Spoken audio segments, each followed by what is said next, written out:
Well, hi, folks, and welcome to episode number 9 of Naturally Adventurous. I feel sort of obliged to start these podcasts by saying hi, folks, because my 2-year-old son refers to all these things that I've been doing, virtual tours and podcasts, all collectively as hi, folks. So just for continuity, I feel like I have to start the podcast that way. I'm Ken Behrens, and as always, I'm joined by my good friend Charley Hesse. Hi, folks. Hi, folks. Hi, folks. Our episode this week should be a fun one. I'm basically going to interview Charley about life in Thailand. Both Charley and I have lived quite a few different places around the world. Charley's lived more places than I have. And Charley's quite an Asia-phile, and I know he loves living in Thailand, and so we'll chat about life in Thailand.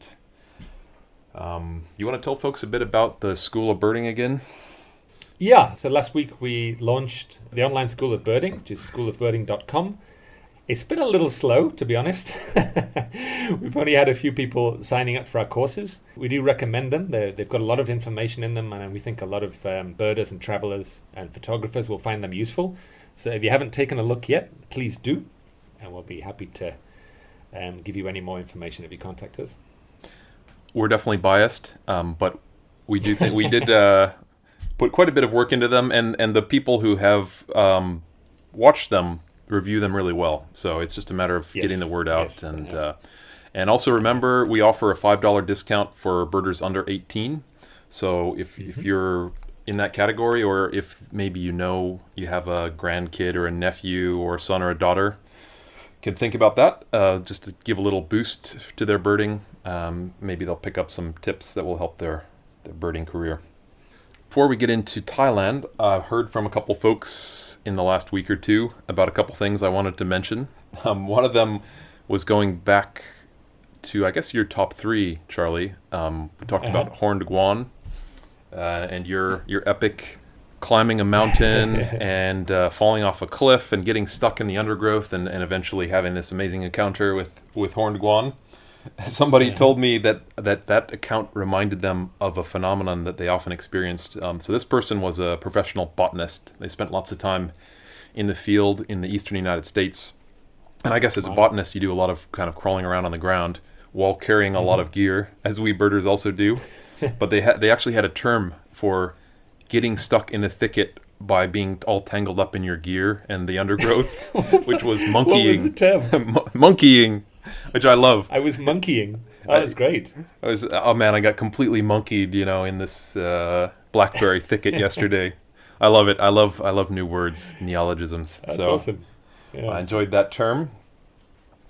We also received a few clarifying details from one of Keith's best friends who was present for the Amadeus episode that he talked about last week. According to him, there were some whimpering noises being made when Keith swam his way 30 meters onto the dry land that Keith failed to mention. And apparently it was also Keith's mom who told them not to go out into Amadeus's watery realm. So, we enjoyed those. Thanks, Keith's mom, for clearing that up. Thanks for chiming in. Hopefully my mom won't be calling into the podcast anytime soon, but she probably will. Probably clarify some details. So let's get into it. Thailand. So for people who don't know, Charley is a major Asia-phile. It just seems to be his sort of happy part of the world. You lived in Japan for what, 6 years? 5 years? 5 years. Okay. Yeah. And you've spent lots of time traveling in that part of the world, and you lived in South Africa for a while when we met. But since then, the last, 5-6 years, you've lived in Thailand? Oh, no, it's only been 2, eh? Is it? Okay. Yeah, 2018 we moved out, yeah. See, that is it was very South African. Sorry, folks. Yeah, so I'm curious. I mean, it's hard to explain, but what do you like about East Asia so much? East Asia, Southeast Asia? That's a pretty tough question. I mean, I've spent several years. I also spent 5 years in South America. I spent 9 years in Africa, and I had spent 5 in Japan, and now two in Thailand. So I've moved around a bit, and I can sort of compare them on a sort of even footing. But I think, after 9 years in South Africa was amazing. I mean, it's an incredible place, but it's pretty inconvenient. The whole system doesn't work well. People are not always, helpful in getting things done, when it comes to sort of governments and visas and permits and things. You don't feel that people are sort of on your side and kind of helping you. And it was just all a bit inconvenient. Whereas Asia, I was dying to let my wife see what it was like in Asia and how organized and quick and eager to please and efficient everybody is. And it's just a sort of, even if somebody has got some extremely menial job, they always just work they work their butts off. If somebody's in a convenience store or a cleaner, people are not expecting tips. People just work hard because great service. They feel like, they feel they should. So the work ethic of Asian cultures really impresses me. The efficiency, and then when it comes to Thailand as well, the friendliness of their people. As soon as you get off the plane, you'll get people smiling at you, complete strangers, and they're very welcoming. I love Japan as well, as you know, but Japan, there was always that thing, when are you going back to your own country? And it's a very sort of homogeneous society, but they seem very welcoming in having foreigners coming and living in Thailand. They'll say, there'll be a foreigner married to a Thai person, whatever. They just really kind of accept. There's a very accepting society. And then it's just, we call our bird tour Mystical Asia, and it really is mystical, not just the nature, but the culture and the music and the food. It's just so different from sort of European or North American culture. And I've always found it absolutely fascinating. The language, that it's written in a different script, and the language just being so different in so many ways. And I really, if I was to describe myself, one of the things I would use would be a linguist, and I'm fascinated by languages, sure. Especially by Asian languages. So a lot of things. What I would say, I have not lived in that part of the world, but I've traveled there a lot. It's the most different part of the world from all the rest of the world, which obviously you're talking about a massive range of diversity, but Japan in particular just seems like the most different place. If you sort of plotted it on some kind of graph, Japan is out there in terms of being different and distinct, and even a place like Thailand is quite different too. It's very welcoming, but it's just very, very different, which I find incredibly exciting, and that's what we're after when we travel, is places that are just not like every other place, which is getting a bit harder to find in the world these days. Yeah, I think the sort of philosophy that some of the Asian cultures are based on is just so different from, they have this sort of Judeo-Christian set of ethics and this kind of Western philosophy, the way that people think. But the Eastern philosophies, often based on Confucianism and things like that, the basis of society is just so different. And I find that fascinating as well. I would say that all the Buddhist countries that I've been to are among my favorite countries. For whatever reason, there seems to be some kind of ethos in these countries that at the very least it makes them quite welcoming to outsiders. They tend to be quite accepting. It's not like, you're not like us, our religion. They're kind of respectful, and it's just sort of letting people be, and also quite peaceful as well, peaceful and kind in a lot of ways. And one of the things that I always notice in Buddhist countries is that dogs are just treated incredibly well, and no one will ever kick a dog or even shout at a dog, whereas in other parts of the world, dogs are just oppressed and treated absolutely horribly and dreadfully. And I view that as some kind of index of something about compassion, or the most vulnerable parts of the sort of society. These sort of street dogs are still treated well, which means something. Yeah, and also, the poorer members of society are often quite well cared for, and there's this kind of respect for older people. And I know in COVID there's been a lot of suffering and people without money and a lot of businesses closing down, but there's been a lot of these people handing out food, a lot of businesses handing out food Really? to people to make sure that to make sure that nobody goes hungry. And you see very few homeless people in Thailand. There's people that are very poor, but everybody sort of takes care of their own family. It does seem to me that, so I've been visiting Bangkok for probably almost 7-8 years now, and I do see more homeless people in Bangkok than I used to, even 7 years Right. ago. I don't know what Yeah. that's about, if it's economics or what. So I'm curious, you've lived a lot of places, and you obviously like to go to lots of different places. If you had to live in one country for the rest of your life, what would it be? That's a difficult question, and it's kind of related to how we ended up in Thailand, because I was happy in Africa, and it ticked a lot of boxes. We lived in the middle of nowhere, in our house. If you heard a hippo going off in the distance, you wouldn't blink an eye, but if you heard a car, you would sort of run outside to see, to see whose right. car it was, Yep. Yeah, and it was just in the middle of nowhere and just surrounded by nature, and that was amazing, and that's something I miss very much.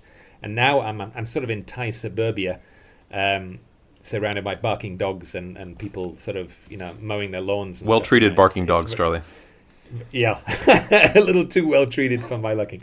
But anyway, so I sort of had my heart set on coming and staying in Asia when I was in South Africa, and I took my family, I took my wife and my son on some extended stays here, and so my son's about 8 years old. I think when my son was about maybe 3 years old, I took them to Taiwan for a couple of months, and it was amazing, and we really enjoyed it. And I kind of had my heart set on living in Taiwan because I'm very interested in the Chinese language and the culture there, and they liked it, but my wife was like, yeah, not sure if I could live here. And then after I took them to Japan for a couple of months, and again we had a great time, really fascinating. And then again, sort of my wife was like, yeah, I like it, but couldn't really see myself staying here. And then finally, third time lucky, I brought them for an extended stay to Thailand. And then my son loved it. I loved it. My wife loved it. It was a place that we all liked. So we sort of made a plan to get out here. So yeah, I mean, it's a lot of people ask me, why do you want to live in Thailand? Why would anyone want to move to Thailand? And the question that's in my mind is, why would anyone not want to live here? Yeah, I would view it the same way. It's like a bit of a dream. It's like, why would anybody want to live anywhere else? That's the question that's in my mind. So it's really amazing. It's not perfect. Nowhere is, but it ticks a lot more boxes for me than most other countries. Well, that was really interesting, but you didn't answer the question. Where would I like to live? You have to commit right now to living in one country for the rest of your life. Sheesh. I think it was great to come here and have this life where I can experience lots of different things. But I do miss my days in South America. And when I think of, my little cabin in the cloud forest of Ecuador, that was a really amazing place. So that certainly would be one option. I would love to live in Taiwan, at least for a year or two, just to sort of experience it. And then I also, you were mentioning this recently, was you'd actually like to live in Spain, but I love Spanish people. I love the language, so that's also a possibility. But I'm afraid I can't narrow it down to one. I think I would probably pick a Spanish-speaking country, and probably in South America. I do love Spain, and I'd love to live there for a couple years. I think if I had to live one place the rest of my life, it would probably be in South America. I love South America and just feel very at home in Spanish-speaking places. So, well, I guess my next question, which transitions well into your non-answer to my last question, is what are some of your favorite things about Thailand? Specifically, why do you love living there so much, or traveling there, or whatever? Yes, I think I've answered that partially already. With saying how friendly the people are and what have you. The food, I think you mentioned before. I love. It's cheap. When I first went there, I just couldn't believe. You could sit down and for 30 cents or 50 cents, you could get like a meal. And as a sort of poor backpacker, it was just it was absolute paradise. Yeah. Yeah, and it's still like you could go and have a nice little plate of noodles for like $1, at a lot of places, and it tastes great. I often take people to these. Sometimes you're in the middle of nowhere. There's no like fancy restaurants, so even on tours, sometimes we'll be eating these little stalls or wherever. And people are like, is this safe? Is this safe to eat? And it's like, well, yeah, it is. I've never got sick at one of these places, and it tastes absolutely amazing. And often, the cheaper the meal, the better it tastes. No, that's true. Actually, the big fancy Thai restaurants are often not that good, and really small portions. Yep. So the street food is often the best. I like the climate. I like being warm.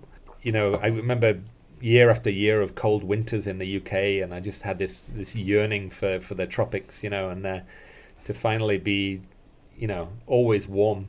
In fact, it's quite interesting here because for the Thais, experiencing cold is something like fascinating for them. Yeah, sure. I live quite close to this, Doi Inthanon, the highest mountain in Thailand. And just in a couple of months of the year, in the very early morning, occasionally, if you're very lucky, you might get a frost. And you'll get hundreds and hundreds of cars driving up there for the early morning, and they'll all be walking along the sides of the road, just looking for a little bit of frost, because they've never seen it in their life. It's not even snow, just a little bit of, and they'll be standing next to a sign saying, this morning it was holding a little thermometer. Yeah. They're fascinated by it. The first time I ever went up Doi Inthanon, it was a day of frost, and it was just insane. There was just hundreds and hundreds of people just driving up at high speed, and I was imagining this quiet national park, and I was just like, what is going on here? This is insane. I feel like I'm on an interstate highway here, and it was the frost. There was, and you get to the top, and there's hundreds of people taking selfies with the frost. They're actually like squatting at the roadside, trying to get a picture of themselves with a little fringe of grass with a little bit of ice on it. Frozen. It's amazing. And then that particular time, there was some kind of ceremony where the king was coming, and I don't know if he was blessing the frost or something, or if it was just a royal visit. But the road was closed for a while, and the royal entourage came through. It's quite the day. Yeah, that kind of leads on to another thing that I like, which is the sort of the culture and the ceremony. And I just wanted to mention this one festival that they have here, which is called Songkran, which you might not have experienced because it's not in a time when most people come. No, I don't think I have. It's like mid-April, and it was originally the end. It was the Thai New Year. The New Year began in sort of mid-April. And they would mark it by having a sort of a water festival, and it would sort of denote the washing away the sins and the bad luck from the previous year and sort of starting afresh. And now it's just turned into this massive water fight. So they sell all these huge plastic like water guns, water pistols, and everybody has like barrels of water next to the road, and they'll if you don't have a water gun, you'll just take a little bucket and just throw buckets of water over people, and there'll be like people in big trucks with barrels of water, and they're just tossing water over everyone. You'll get and they don't care if you've got a camera or a phone or whatever. You've got to keep that stuff dry.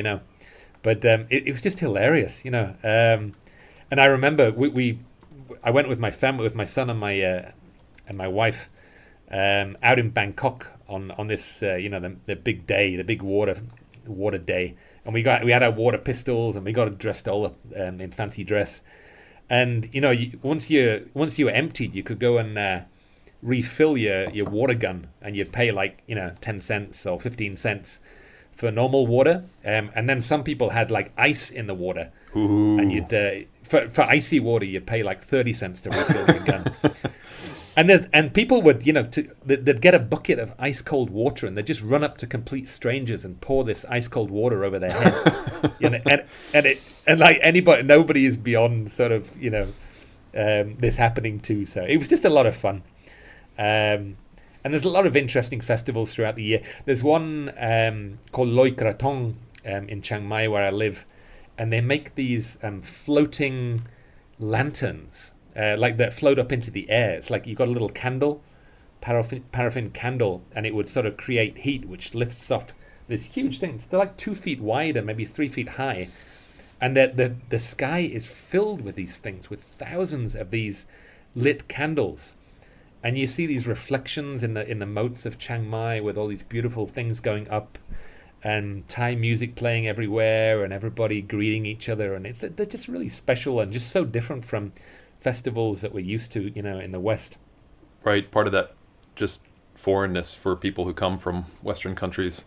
Probably environmentally questionable, because I imagine that produces a huge amount of trash. Although Thais are also pretty organized about cleaning things up.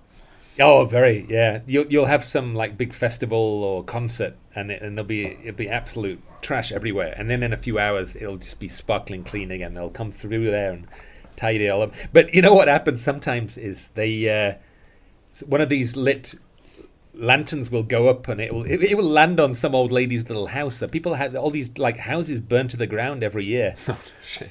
And they go up into trees and they burn the tree down, whatever, In a lot of places, if this was Britain, it would just be, health and safety measures, and it would be totally outlawed. But, the tradition and the fun of the event is a lot more important than, avoiding a few fires here and there, Yeah, if I was trying to explain what I like about a country like Thailand, I would say that there's this sort of spectrum from like extremely developed and rule bound to extremely undeveloped and almost anarchistic, and that Thailand and I would say Taiwan, they're both in what I personally consider a sort of sweet spot on that spectrum.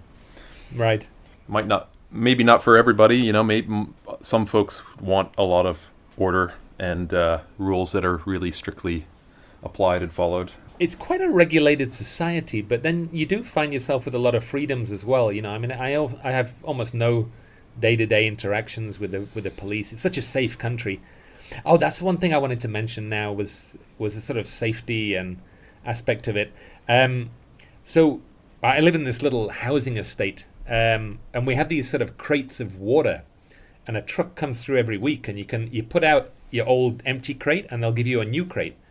And we were asking, how do we pay for this? And they said, you just get the money and you just put it in the top of a bottle. So people leave money on the side of the street, and nobody steals it. I regularly go to the supermarket, whatever. I leave my key in my bike with my helmet on my bike, with often, with valuables in the bike, and you don't even think that anybody's going to take it. And that level of honesty, and it's just staggering for me, really. And I just think they've just got something right, that people don't take other people's things. They don't, in general, hurt other people. So, you can say, what you like about society, but I think they've really got things figured out. There's a lot of respect for other people, and that manifests itself in how safe and honorable the people are. Yeah, my impression of both Thailand and Taiwan is that although there's a pretty efficient government and police and so on, they don't actually have to do that much, because it seems like people regulate themselves and the societies regulate themselves in various ways, which I probably don't really understand. But there seems to be a lot of emphasis placed on it's shameful to do the wrong thing, to dump your trash or to steal somebody's water money or that sort of thing. Yeah, it's just looked down on, and everybody's got this sort of sense of community and belonging to a group and not letting the side down. So it's that, I think that's one of the biggest differences between your sort of East Asian, Southeast Asian cultures and the Western culture, is that the group takes precedence over the individual. Yeah. And I think that's one of the reasons why it's so safe, and you really try and do your bit to be part of a community. I mean, I think it's part of why that part of the world has done a much better job against COVID, is because thinking in terms of the group just comes very naturally to those cultures, whereas it really doesn't to American. Nobody's like, I'm not wearing a mask. This is not my, that's against the Constitution, or no one's going to tell me to wear a mask. It's just natural. You wear a mask because it stops you from transmitting it to more vulnerable people. Yeah. Or even people, this is nothing new either. Often in these cultures, if you have a cold, it was long before COVID. If you had a cold or flu or cough or anything like that, you would put a mask on so you didn't give it to someone else. And it's just, it kind of makes sense, it's just, but, it's not a Western way of thinking. No. I might actually just, as we're talking about health, another thing that I do like, and one of the boxes that Thailand ticks for me, is the health system here and how affordable it is. I don't have any insurance here, health insurance, and if I'm sick, I go to the hospital and I pay, and it is extremely reasonable. It will rarely be more. I mean, I've had surgery and I've got change out of $100. It's especially from a US standpoint, it's boggling. And there's one story which is actually not even from my tour. This is from. Do you want to tell this story about? Sure. And the swimming pool. I was guiding a Thailand tour a couple of years ago, and we were having a siesta, and one guy on the tour slipped and banged his head pretty badly on some tiles and definitely needed stitches. I don't think he would mind saying it was because he probably had one too many beers. I think he was enjoying winding down after a couple of tough days of birding, and he definitely had a couple beers. And he fell down, banged his head, and bleeding copiously all over the place, and clearly needed to go to a doctor. And I'm trying to help, and his wife was nowhere to be found. And I'm sort of looking for her, and then I found out, she was back in their room. And what was she doing? She was looking for their insurance card. Because as an American, that's just the first thing you do when you even think about going to any sort of medical facility. And so I just told her, don't worry about that. It's very unlikely to be accepted. And I also promise this is not going to be expensive. And so we ended up going to a hospital. He got excellent treatment immediately from English-speaking doctors. And he had a whole bunch of stitches, and he got a prescription for some antibiotics, and he got some painkillers, and the whole thing was, I think, less than $15. So. It's just beyond. It puts things in perspective. When you see how expensive things are in other places, that it's just wonderful value. I've got a little story about when I wasn't living here, but this is when I was doing a tour. I was in South Africa, and in the area that I lived, they often had some cases of rabies, and more than once we had rabid dogs coming onto our land. And we had this one dog, and I wasn't sure if it had rabies or not. It was kind of weird that it came into our garden, but we sort of trapped it in the outhouse. With the door shut, and because it was acting strangely, and then the local vets came along, and they had to destroy this dog, because if there's any doubt that a dog has rabies, you can't be too careful. I think while I was trying to get it in this thing, it didn't bite me, but it licked my hand, and I had been gardening, and I had some sort of little cuts on my hand. Oh boy. And I wasn't sure afterwards. I wasn't sure if it licked the same part of my hand that I had these cuts. And then I was like, oh no, I'm not gonna. And then I think the next day they did this test, and they found that this dog actually had rabies. So I'd been bitten. I'd had my cut hand licked by a rabid dog. And then that day I was flying to Thailand to start a pretty intense three week birding tour.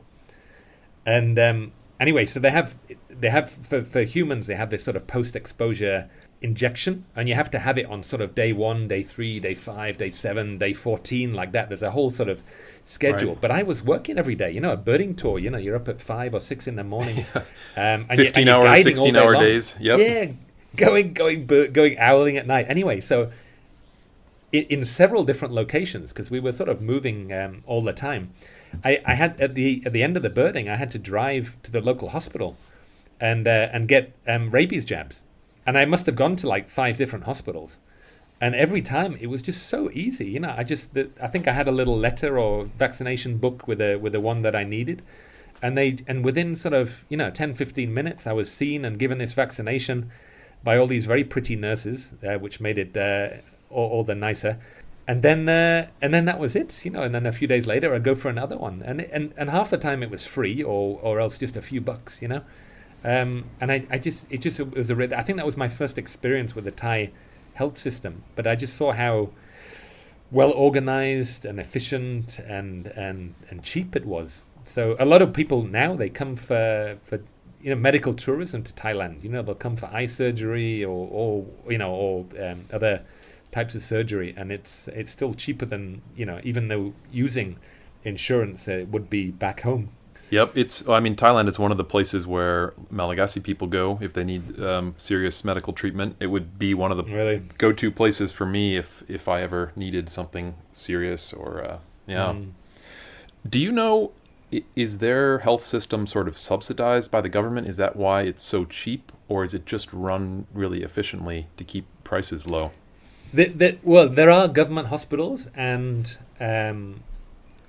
private hospitals. The government hospitals, you still pay a little bit and you pay for your drugs, but it's still, this is why this guy, I think the guy that, banged his head and needed stitches, he was probably went to a government hospital. But, that same treatment, it might have been 2 or 3 times that, it might have been a staggering $30 or $40 in a private hospital, but it's still, still very affordable.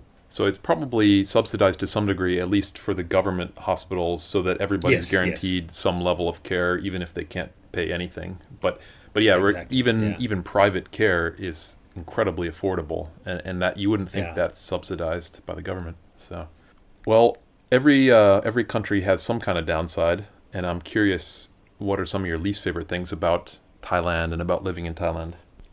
Not much, eh? It's really at the moment. The place that I live in, it's just I was loving the whole convenience of suburbia and whatever, but now I really do miss living in a more wilderness area and being surrounded by nature. But I mean, that's not because of Thailand. That's just because of the place that I live. There's a few things, like I said, it's a little bit more regulated society, but I really on a day-to-day basis, I really don't feel that it affects me negatively.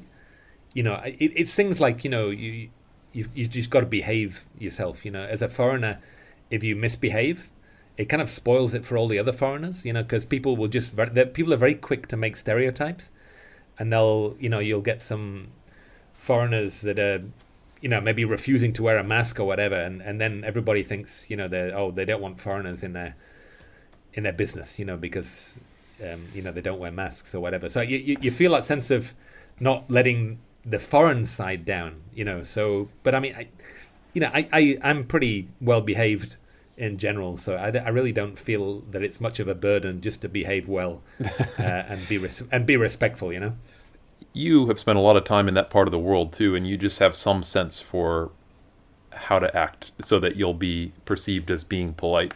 Yeah, and I try, and especially recently, I've started, with COVID, I can no longer sort of come and go as I used to do on visas, and now I'm sort of formally studying Thai at a language school, and I'm really really enjoying it at the moment. So that's going to be, I'm looking forward to my Thai improving a lot.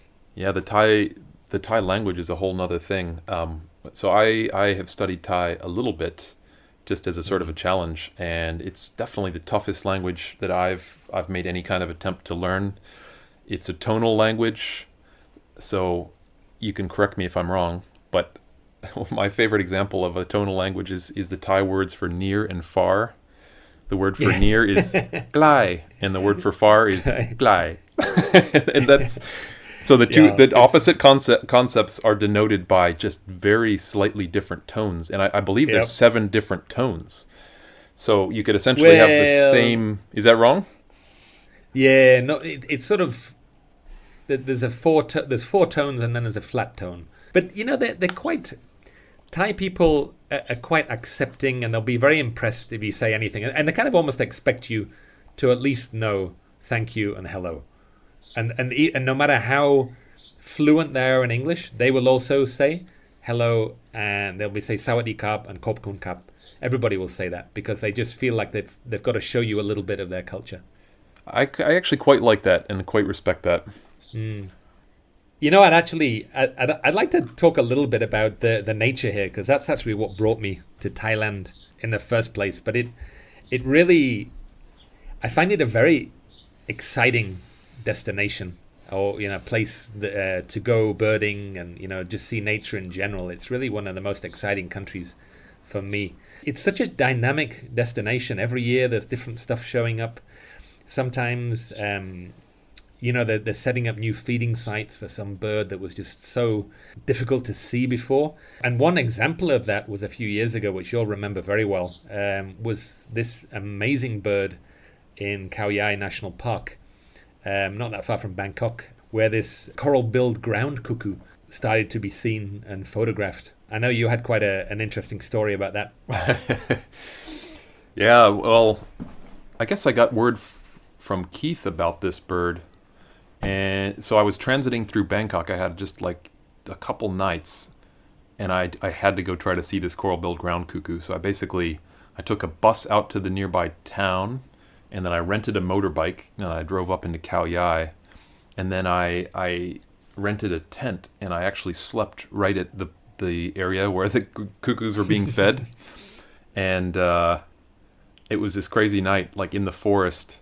I actually dreamed of ground cuckoos all night, and I woke up and I kind of unzipped my tent and peered out, and there was a ground cuckoo standing there, like 2 meters away. It was unbelievably awesome. And then some Thai photographers came later, and they told me, "Yeah, you really shouldn't have slept here because elephants often come through here, and they could have crushed you in your tent."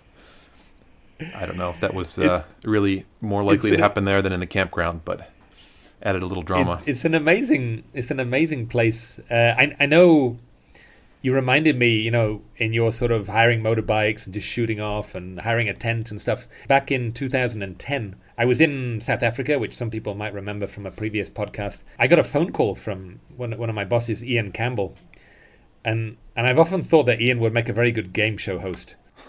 and he spoke to me and says, "Charlie, yeah, you're I can see you're available in February. Have you been to Thailand before?" And I said, "Yeah, I've been to Thailand. I know it." And he said, "Okay, I'm sending you to Thailand." He was like ding, this ding, sort of. He just loves it. He loves the drama of that. Anyway, but I was sent there and I stayed probably 2.5 months because I did like a very extensive recce. And this, I think my first visit to Thailand was back in 97. So this was like, a good few years after my last visit. And it was just a wonderful time. I also was hiring motorbikes and just zooming around and camping and exploring. And I also came across this ground cuckoo in Khao Yai on the trails, and it's just an incredibly exciting destination where you just feel like you could see anything. Yeah, I think part of that is that the birds are quite elusive in general, and there's a lot of things that are low density. In general, Asian birds are shy. I think that they've just been in places with lots of people for a long time, and they're just naturally quite wary of people. And although that can be a challenge, sometimes you really struggle to have a good view of a bird on a given hike. It also makes it very satisfying when you do see things well. It makes it really cool when you have some kind of great feeder or water set up and you get these great views of birds. So in a weird way, it kind of raises the value of every bird sighting. And then it also means that you don't just clean up ever. Like you, I still have quite a few birds I could see that I've never seen before in Thailand, despite spending lots of time in the region.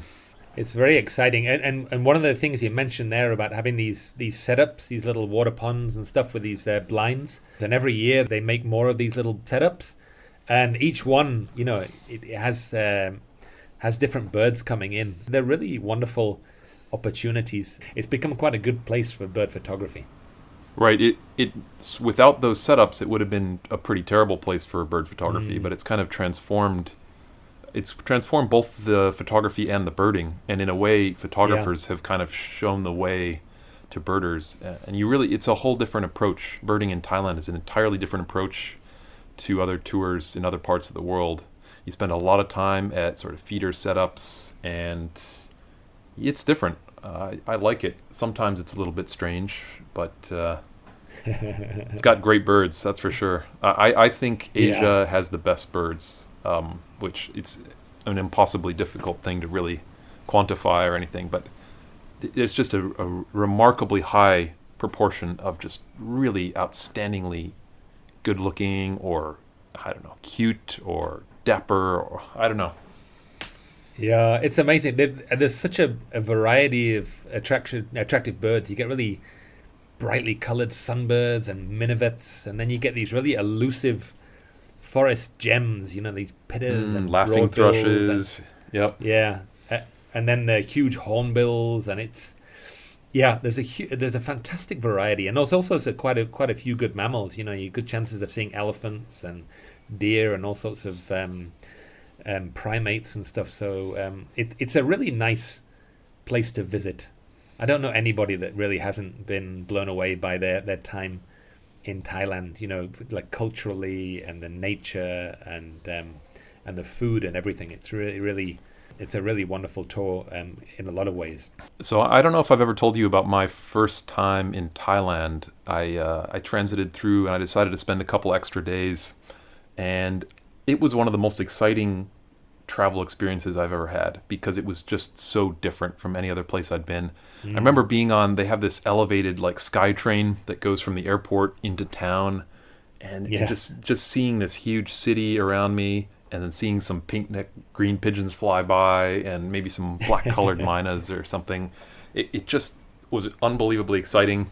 So again, I rented a motorbike, and I went out to Khao Yai, which is this great national park, pretty close to Bangkok, but very well protected, lots of mammals, huge bird diversity, and it just had a couple fantastic days there camping. The whole trip probably cost me like $100, but I was desperate to see an Asian elephant, and they of pretty regularly come to the roads and stuff, but I just didn't have any luck with elephants.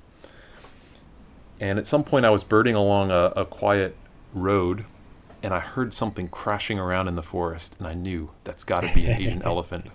So I threw caution to the wind, and I had this burning desire to see this animal. And I just went sprinting into the forest to try to see it. Ooh. And, I got closer and closer to this big thrashing, crunching noise. And I remember sort of coming around a tree or something, and this huge gray head was just kind of sticking out of, it was like vignetted by leaves, and it was looking at me, and then it trumpeted, and it flapped its ears, and it turned around and ran away. It was unforgettable. It was that was my first Asian elephant. Objectively, that was a pretty dangerous thing to do, Ken. I do realize that. I had some realization of that at the time, but I think that it was outweighed by my great desire to see this animal. Yeah. I had an interesting elephant encounter as well in Khao Yai.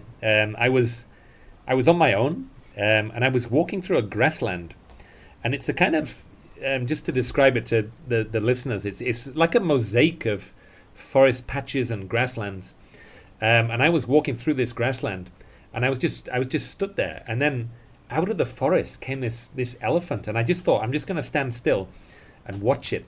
And it just walked closer and closer and closer to me. And they have these little trails through the grasslands that sort of connect, that'll go from one patch of forest to the next patch of forest. And I guess I was almost stood on its little path. And I just stood there, and it got closer and closer. And there was nowhere to run. I was hundreds of meters from the vehicle. And this thing just walked closer and closer and closer. And it must have been within 30 feet. It was ridiculous. And I just stood still, completely still. And this thing walked by, and I don't think it even saw me. It just walked by, and then just carried on walking the other way. And my heart was just, I saw this thing coming hundreds of meters away, and I just got more and more anxious. And then it walked off back into the forest, and I was just rooted to the ground, absolutely exhilarated. It was just the most. It was an amazing experience. They can't see really well, right? So it probably just didn't pick you out. The concern would be that at the last minute it suddenly realizes, whoa, that's a human, and panicked. Then, that would be a bad situation in an open area like that. Yeah, they're pretty dangerous. Asian elephants, I think, even more than African elephants. I think. Often in African parks, you're sort of in a vehicle, which offers some protection, but not complete protection. You've still got to give them a bit of space. But in Asia, you've often got people walking around or on scooters, and the people in general don't have much sense of what they're doing, despite there being a lot of signs telling them to stay away. But we had a whole family of elephants in the road once, and people were trying to walk right up to them with their little phones, trying to take close-up shots with their phones. And these elephants were quite distressed. There was young ones there, and they're trumpeting, and you can really see how somebody could get hurt. If a big mother wants to feels it needs to protect its young, it will it'll mow you down. I guess they come into contact with people a lot more in Asia because there's just so many people on the continent. Yeah. It's part of the equation. So I'm looking out my window here where I live in northern Madagascar, Charlie, and I just spotted a huge Oostelets chameleon just climbing up the tree next to my window. Oh, nice. It's the first one I've seen in months. It's pretty cool. Pretty cool. We'll be hearing more about life in Madagascar, I think, next week, eh? Yeah, that's the plan. That is the plan, which is also going to be very interesting. So from my perspective, I love Thailand, but I find it a little bit densely populated for my tastes. It feels a little bit pressurized to me in terms of it's just a lot of people on the roads everywhere, and just in general. I think there's 70 million people in Thailand, so yeah, it's got a big population. Yeah, especially central Thailand. Now I think there are definitely a lot of places you can get away from the masses of humanity down little side alleys and stuff. And that's actually one of the things I love about Thailand, that even in Bangkok, the way the city is set up, there are all these like side alleys that dead end.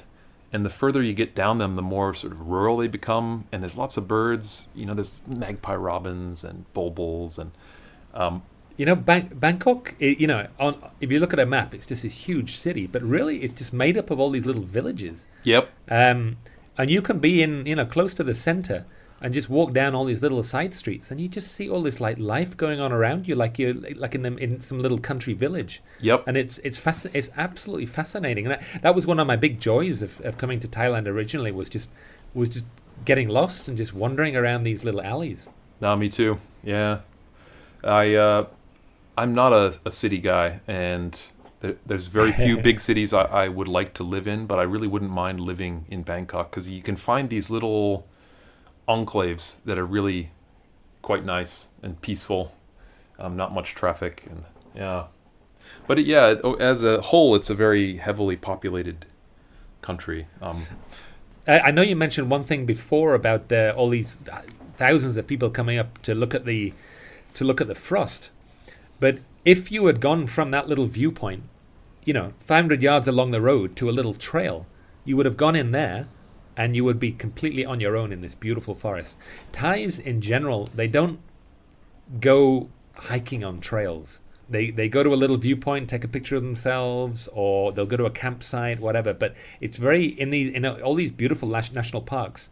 No matter how busy it is, you can always get away and get into nature. So that's one of the. That's true for sure. Yeah, and that actually segues to what I was going to say about conservation. 30 to 40 years ago, when Thailand was really starting to boom economically, it was viewed as this environmental basket case. There was very few large mammals left. Tigers were gone. At that point, people viewed sort of Myanmar and Vietnam as the main sanctuaries of tigers in Southeast Asia. Well, now, 30 years later, it's completely flipped around. Tigers are gone pretty much from Vietnam and almost gone from Myanmar, except for up along the border, the northern border. And apparently Thailand now has more tigers than any other country in Southeast Asia. And to me, that's a function of they're wealthy enough that people want to have national parks. They want to protect them, for their own future and for their kids. And they actually enjoy visiting them. That's part of it. And then the other thing is, as you say, people are very urbanized and don't even really want to get away into the country, and so they just leave a lot of stuff alone. They want to get away, but they sort of go to particular places. They'll go and take some pictures at this spot. They don't sort of get off and just hike off, into the wilderness. Yeah, I guess they're not bothered to get away from large numbers of people. particularly. No, when they go camping, there'll be like 20 of them all around this, making all this amazing Thai food on some little camping stove. A wok with some charcoal or something. They're very gregarious, and they just love being in groups, and that's what's the most. If you went on your own, they'd be like, what's the matter with this guy? What's wrong with you? On his own, Yeah. I also don't think that Americans often they love the idea of living down some alley, the only house there, that sort of thing, and that ethos just doesn't seem to apply in Thailand. People are comfortable in villages. Madagascar is that way too. It's just a totally different philosophy about like how and where you want to live. One thing that I find really charming and admirable about Thailand is that every little village, it feels very alive. You see people on the streets, and a lot of things seem to be communal. And in particular, I've been struck by there are communal laundry facilities in villages. And I don't think they're coin laundry, but there's some kind of system where everybody pays. And it just seems to make so much sense to me. Like, a tiny little village of like 5 or 10 houses. Every single house doesn't really need to have a washing machine. And it makes sense to share that cost. And and then there's probably also some interaction among community members when they use that washing machine. There's something I like about that. Yeah, there's a big sense of community here, and it works. They've got this whole thing figured out. It does seem to work, yeah. And there seems to be a sense of bringing everybody up together as well, which I appreciate. I mean, there are some fabulously wealthy people in Thailand, and there is a lot of disparity of wealth these days, I know. But there seems to be some sense of like the people at the bottom need to also be lifted up to a certain level. Otherwise, it's wrong for me to have this much. I don't know. Maybe I'm wrong about that, but that's my impression. Yeah, I think that's a fair comment. Yeah, I think that's a fair comment. Well, we should probably wrap up soon. I have one more thing I want to ask you about. Sure. Thai food. So I absolutely love Thai food. I cook quite a bit of Thai food at home. I even make my own curry pastes sometimes. Wow. I do find that for me, Thai food is a little bit repetitive. Like there's 6 or 7 really, really good dishes, but I get a bit tired of them. So I'm curious, as compared to like Indian food or Chinese, where there's just an endless variety of different stuff. Do you think I'm wrong about that, or as a vegetarian? I think the vegetarianism is a whole different thing, but I think there's several very common dishes throughout Thailand. You've got your tom yam goong and your fried rice and your pad thai and your green curry and there's several dishes which are just universal. You see them everywhere, and often there will be a lot of repetition. But there are, if you dig deeper, there are a lot of local dishes and a lot of other less common dishes. So if you want to go deeper, you can find a lot more variety. But the thing, people say, oh, it's repetitive and I couldn't have a green curry every day, but I mean, if somebody said, I couldn't eat a sandwich every day, or I couldn't eat spaghetti every day, I think there's some things which are just people are used to eating. People said, oh, I've had too much Thai food now, but I said, would you get bored of having toast every morning? I think it just if that's your norm, that's what you're used to, and it doesn't seem repetitive. Yeah, well, the other thing I would say about Thai food is that you have some basics, like, just really good rice is one thing, and very basic, khao pat, stir-fried vegetables. Yeah, which you can get anywhere, anytime. They're incredibly fresh and healthy, and so I mean, I could eat that every single day for the rest of my life and be happy. I guess some of the more flavorful dishes, I just don't find that much variety among those, I would say. As opposed to like Indian food, they're all very flavorful, but there's also a huge variety of like very spicy things. There's just incredible diversity of tastes. I don't find that in Thai cooking, but I do really like the freshness and the vegetables. Yeah, they've got some themes that are sort of universal through, there'll be certain herbs and spices which are used quite a lot in a lot of different dishes. So some of the tastes are sort of fairly uniform, but I love it. I mean, I'd happily eat Thai food every day. And as a vegetarian, it's more challenging as a vegetarian. But the nice thing here is that people know what vegetarianism is. You can say, you can go into a restaurant that has not a single vegetarian dish on the menu, and you say, can you make this dish vegetarian? And they'll be like, yep. And they'll just come and they'll just make one specially for you. So it's an extremely easy place as a vegetarian in that respect. Is there a way in Thai to say vegetarian, or do you just say don't eat meat? You just say je. Je. That's the word for vegetarian. Yeah, so you have you say whatever the dish is, and then you just put je on the end. Mai. And then they'll make a veg. Dai mai. Dai mai, je dai mai. Oh, Thai is wonderful. It's it's a great language. It's a great language. It's a very fun language. I don't know. It's this kind of fun-loving language in a way. It's like very playful. And maybe as a foreigner, you tap into that dynamic a bit, because it's always kind of funny that you're speaking Thai. It cracks people up. They definitely appreciate it. They do. Anything else you want to hit, or should we wrap it up? No, I think that covers it. I think we should wrap it up. One of the memorable birds that I mentioned during this podcast was this coral-billed ground cuckoo. And I think you've got some nice photos of it that you could put in the gallery. Yep, we'll do.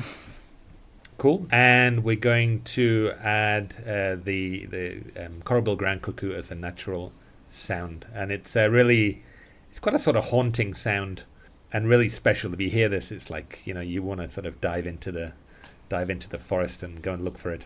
It's a great vocalization. The call that we're going to play is from Zeno Canto, and it's by Peter Erickson. So thanks, Peter. Yep. And I guess with that, we'll wrap up this week's episode. Thanks for listening, and we'll catch you next week. See you next week.